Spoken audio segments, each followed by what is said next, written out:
I've been so close to one before. I feel privileged. Good morning. You are gorgeous. Yes. Hi.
Moved into my office and I needed a chair to sit on when I wasn't going to be at my desk, and this is the expectation.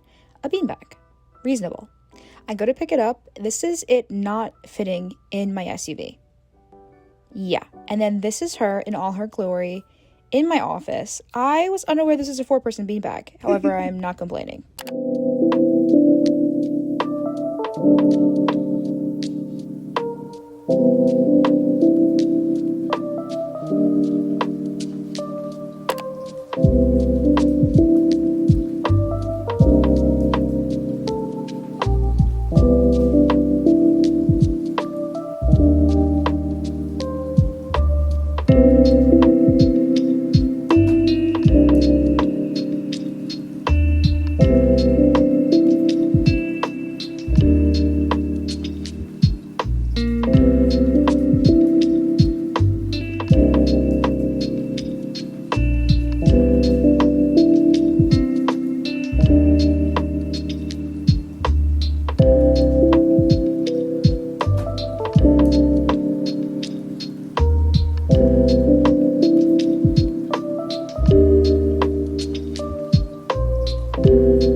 Today's mug of choice is Cheers, specifically the best character in Cheers. Of course, Norm. I did some damage during the book crawl. You cannot see the amount of books that I have here, but it is hefty. And it is now the 24th, I believe. I think it's the 24th. And I have a horrible memory, so I don't even remember what I bought for my birthday. But it's in this really big tote bag. Ugh, it's really heavy. So I figured let's just get started and we can go over the books. The first and foremost, the one on top that I see, Chicago Manual of Style. This is the 16th version. I think they're on 17th now. So this one's a little outdated, but I'm sure it'll be fine. I'm in classes for editing and I was going to buy the 17th version, which is pretty expensive. So I figured this one would just serve me well for the time being. I went straight to the book section when I got there, and I for some reason just went to the nonfiction like reference and education section first, and this immediately jumped out. First book that I laid my eyes on was this one.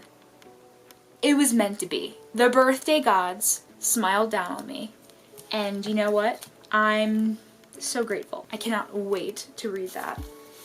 Off the top of my stack, the second one is Epiphany, true stories of sudden insight to inspire, encourage, and transform. It follows stories of Maya Angelou, Deepak Chopra. I don't know much about this one. It's basically a collection of short stories by a bunch of different people about different circumstances and serendipities and just fun, cool things that led them to how they are now. And it's supposed to inspire, encourage, and transform your life. And you know what? That's what I need. The question in the back says, what is your greatest epiphany in life? I'm in my nonfiction era.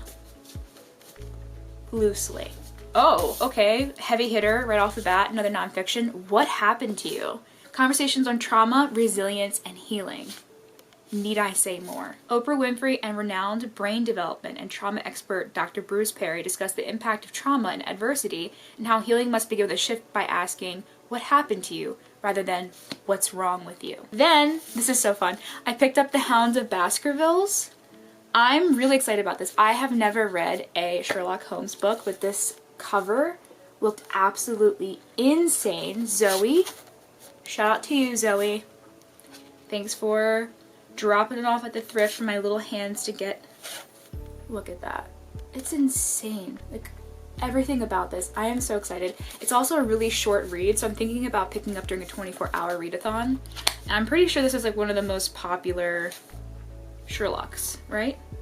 Yes, it's the most famous of Sherlock stories. Then, the next one is Sign Here. I'm writing a demon book, and therefore I'm loving reading books about demons. So I picked this one up. Basically, this demon's on a quest to make somebody sign a deal with him. Another nonfiction, The Power of Different, the link between disorder and genius. This is a book about neurodivergent people, and I was really excited. It goes into autism, ADHD, I'm pretty sure even OCD, yeah, ADD, anxiety, depression, bipolar, schizophrenia, autism. It tells the story of individuals who demonstrate how specific deficits in certain areas of the brain are directly associated with the potential for great talent. I'm really excited to read about neurodivergent people as a neurodivergent person.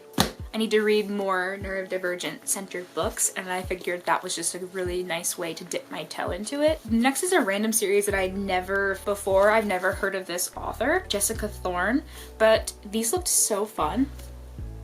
Like, look at that. YA covers, they just do it so nice. And look at them, like, side by side, like, are you joking me? I know nothing about these. I just saw them. I felt this like rose petal finish texture and I was like immediately sold. Book one is about this bounty hunter who searches for illegal magic and brings them to a lord in this realm to be taken care of in what way she does not know. Her best friend is on the next list for her to take and bring to the Lord for death, enslavement, who knows. But when searching for answers finally for what is to come of them after she drops them off to their doom, she starts to change. She finds out that she actually might have this illegal magic that she's been bounty hunting and prosecuting people for years. Everything goes topsy-turvy. Another nonfiction. What mood was I in? Who hurt me? Body Keeps the Score. I've heard incredible things about this. I have not read it whatsoever. Someone did annotate in the back of it. I don't know what. Toot Thick. And then a bunch of different versions. Hoot, Chip, Talk, Thick, Chop, Chit, To, Hop. Don't know what they were doing. But pop off, queen. A stunning debut. The Wolf and the Woodsman. I read this when it first came out and I never actually purchased it, but it was one of those books that I really liked and I wanted to have on my shelf and I just meant to pick up over and over again and I just kind of blanked on it. It is, as you can see, a little ruined. By ruined I mean creased. I did not do that. It came that way. But it's fine. It's well loved. I don't think there's any annotations in it. Yeah, no annotations. But it's a stunning cover. I'm pretty sure I remember there being a different cover because when I worked at the library and it first came out, this is a different cover. Love this book. Highly recommend if you like atmospheric, creepy woods. This is good. I was just cleaning out my bag and then I saw a rock. I picked it up after I met my crow friend because it was pretty and orange. In my own way, I am a little crow collecting fun little things and little trinkets. So yeah, that's my birthday book haul. I didn't get a lot of fiction. I'm actually really shocked. I thought there was way more books because this bag is so heavy, and I also thought that there was way more fiction books. There is not. There is 10 books. Not to include the books that I've been buying at the thrift store lately. So, yeah. I'm gonna go. I forgot to mention him. How rude of me. Honorable mention. I did get him. Such good quality. Like, look at this guy. I am healing my inner child, and I'm doing so with stuffed animals. So that's the vibe.